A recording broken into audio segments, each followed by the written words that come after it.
Hello दोस्तों, यह घटना एक 24 साल की लड़की की है। लड़की का नाम सरिता होती है। सरिता अपने रूम में लेट करके रोमांटिक मूवी देख रही होती है। साथ ही एक खिलौना के साथ गप्पागप कर रही होती है।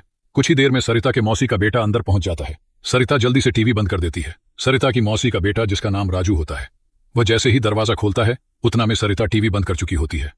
सरिता हल्की मुस्कुराहट से कहती है, क्या हुआ, इतने हड़बड़ा के क्यों घुस रहे हो? राजू बोलता है, मेरा जन्मदिन का बधाई देने बाहर नहीं आओगी?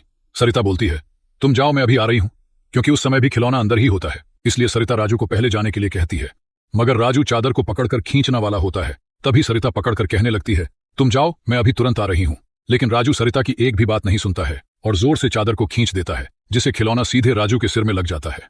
जब राजू ऐसी हालत को देखता है तो दंग और हैरान रह जाता है। सरिता शर्माते हुए कहती है, ऐसा क्यों देख रहे हो? राजू भी देखकर पिघल जाता है।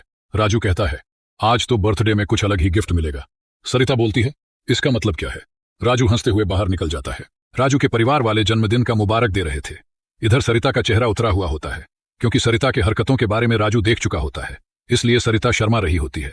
सरिता भी राजू को जन्मदिन का मुबारक देती है, पर सरिता उसे कुछ भी नहीं देती है। सरिता बिना केक खाए हुए रूम के अंदर चली जाती है।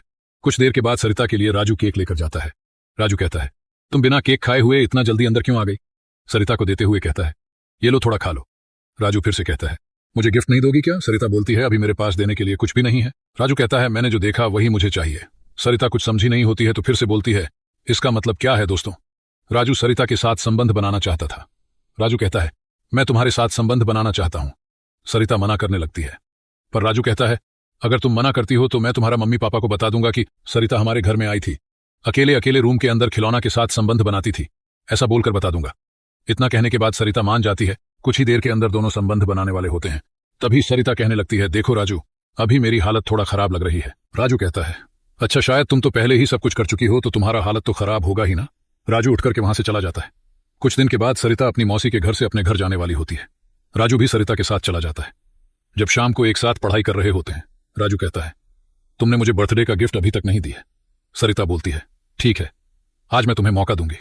दोस्तों, कुछ ही देर के अंदर दोनों संबंध बनाने लगते हैं। सरिता की आवाज बाहर उनकी मम्मी सुन लेती है। तुरंत सरिता की मम्मी दोनों को देखने के लिए आती है, लेकिन दरवाजा बंद होता है, इसलिए देख नहीं पाती है। सरिता की मम्मी चिल्लाती है, सरिता अंदर क्या चल रहा है?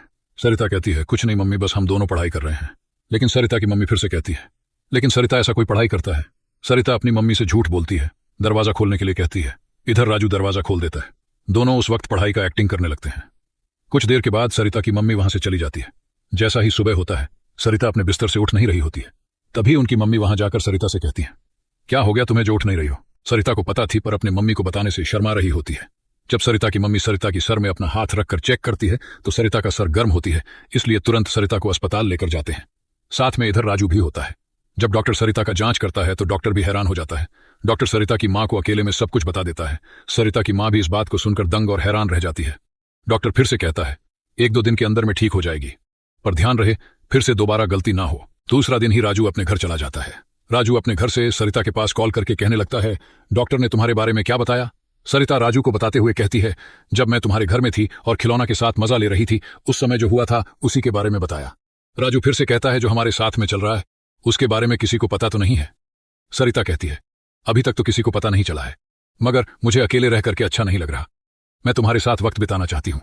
इतना कुछ सुनने के बाद राजू कहता है, अपने मम्मी से छुट्टी लेकर हमारे घर आ जाओ घूमने के लिए, तुम्हें अच्छा भी लग जाएगा। कुछ दिन के बाद सरिता फिर से राजू के घर पहुंच जाती है। धीरे धीरे अब दोनों का रिश्ता करीब होते जा रहा था। उस दिन दोनों एक रूम के अंदर में होते हैं, साथ ही दोनों संबंध बना रहे होते हैं। इधर दरवाजा बंद करने भूल चुके होते हैं। तभी राजू की मम्मी राजू को बुलाने के लिए आ जाती है। जब दोनों को एक साथ देखती है तो राजू की मम्मी हैरान हो जाती है।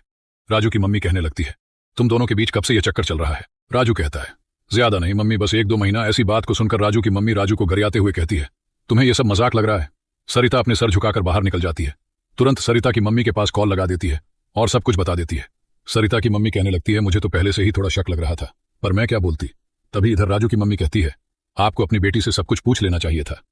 फिर इधर सरिता की मम्मी कहती है, आपको भी तो अपने राजू बेटा से पूछ लेना चाहिए था। दोनों के बीच काफी देर कॉल में बातचीत होते रहता है।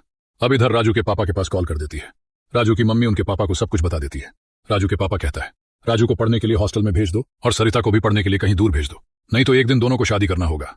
हम नहीं चाहते हैं कि दोनों का शादी हो। दोस्तों, कुछ दिन के बाद राजू और सरिता को पढ़ाई के लिए दूर भेज देते हैं। दोस्तों, यह घटना सुना